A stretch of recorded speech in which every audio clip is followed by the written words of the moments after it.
Hello, good morning, good afternoon, good evening to the whole world. And ngayon, magpiprepare ako ng carbonara, Italian carbonara. And what are the ingredients that I'm going to prepare? Ang anak ko, ayaw niya ng mga ingredients na nilalagay sa carbonara.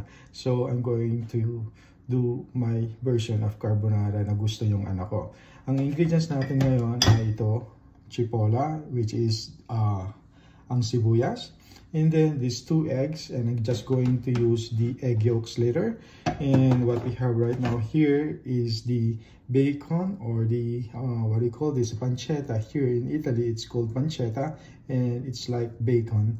And we have here the spaghetti that we're going to use later for the carbonara.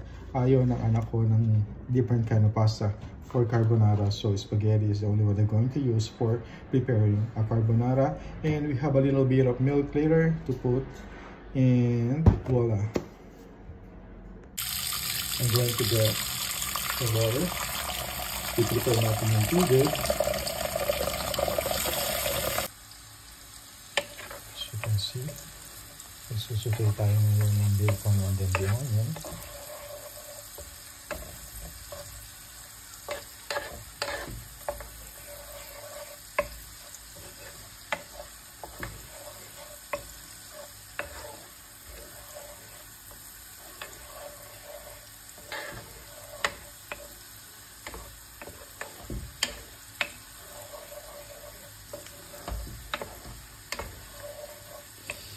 So naglagay tayo ng olive oil, a little bit of butter, and igigisa natin ngayon yung pancetta or the bacon, and nilagay din natin ang onion, and then makita lang natin na nagtatransparent na yung onion.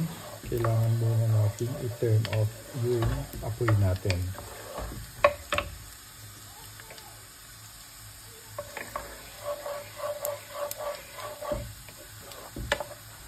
So there it is. I just add up also a little bit of vegetable bouillon, just like more cubes, because Italy is lahat siya is vegetable to add a taste. And a little bit of pepper to taste.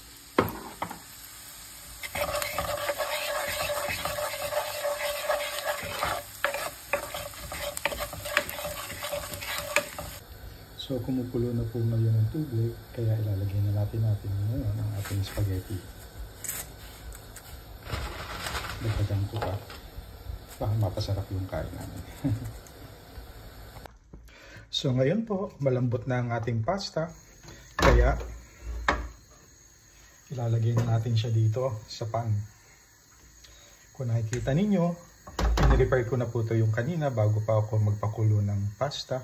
Ngayon po, malambot na yung pasta, kaya ilalagay na natin siya dito. Let's just wait a little bit na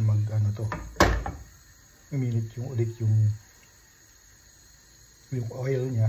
As you can see, narito yung bacon, narito yung onion na halos nag-caramelize na. Hindi nyo na nakikita yung onion. And then, dyan na rin nakikita yung vegetable bouillon na parang Maggi bouillon.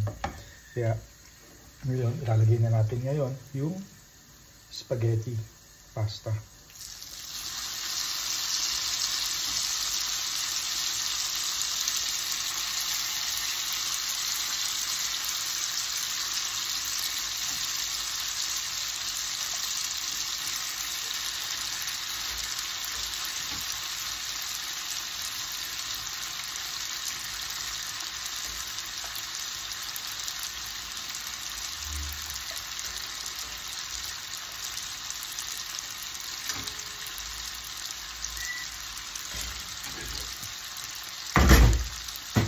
Po, mix lang po natin to.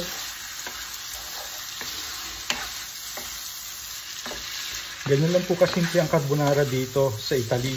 Yan po yung style nila dito ng carbonara. Hindi po kagaya sa atin sa Pilipinas na parang nilalagyan pa ng mga kung ano ng cream and then mushroom. Ito po yung pinaka parang authentic na carbonara dito sa Italy. Simple lang pero healthy siya, hindi siya ganong kadaming ingredients. Madaling i-prepare. Ganun lang po. As you can see. And then, ilalagay na po natin a little bit of milk. Naglalagay ako ng konting milk. Pero yung iba hindi po sila naglalagay. Ako naglalagay ako a little bit of milk. And then, imimix po natin yan. Ito pong milk, hindi sila naglalagay dito yung mga Italiano. Pero ako, mas gusto ko maglagay a little bit of milk kasi para maging a little bit creamy yung carbonara natin. So, after that, mix lang po tayo. And then, pag na-mix po natin, ilalagay na po natin yung 2 egg yolk na pinirepare ko kanina. Ganyan lang po. Mas maganda pong egg yolk lang ilalagay nyo para mag-blend yung egg yolk doon sa pasta or sa spaghetti. Kasi kung isasama nyo yung puti ng itlog, mag-iiba po yung texture. Makikita nyo yung white texture na mamumuo dito sa pasta.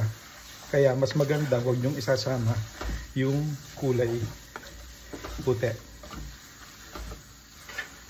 So that's it. Almost ready na yung ating pasta ngayon. Yung ating spaghetti. Nakikita po ninyo. Medyo creamy dahil sa nilagay kong a little bit of milk. Pero sa Italiano po hindi sila naglalagay ng gatas. Ako lang po yung naglagay ng gatas. Ito po, medyo ready na yung ating carbonara. Simple style lang dito yan, ang carbonara. Unlike sa Pilipinas, ang carbonara, mas maraming ingredients, mas creamy dahil nilalagyan pa nila ng cream, mushroom cream, a lot of ingredients na nilalagay. Pero dito sa Italy, simple lang ang carbonara. So ready na po yan. Pwede nang kainin. Habang mas mainit pa, ready to serve niyan sa table. Ang mga Italiano, hindi sila kumakain ng spaghetti na tumagal na. Pagkatapos nilang tanggalin sa kalan, ready to eat na yan. Kailangan iserve na agad sa table. So ngayon po, iseset na natin sa plate ang pasta. As you can see, ito po yung pasta, ang spaghetti. Lalagay na po natin sa plate.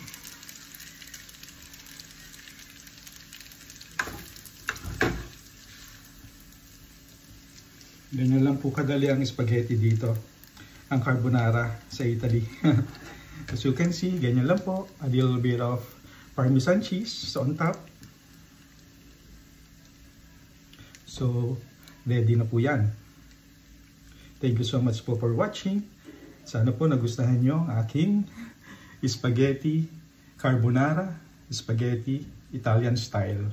Thank you so much po sa panonood ninyo.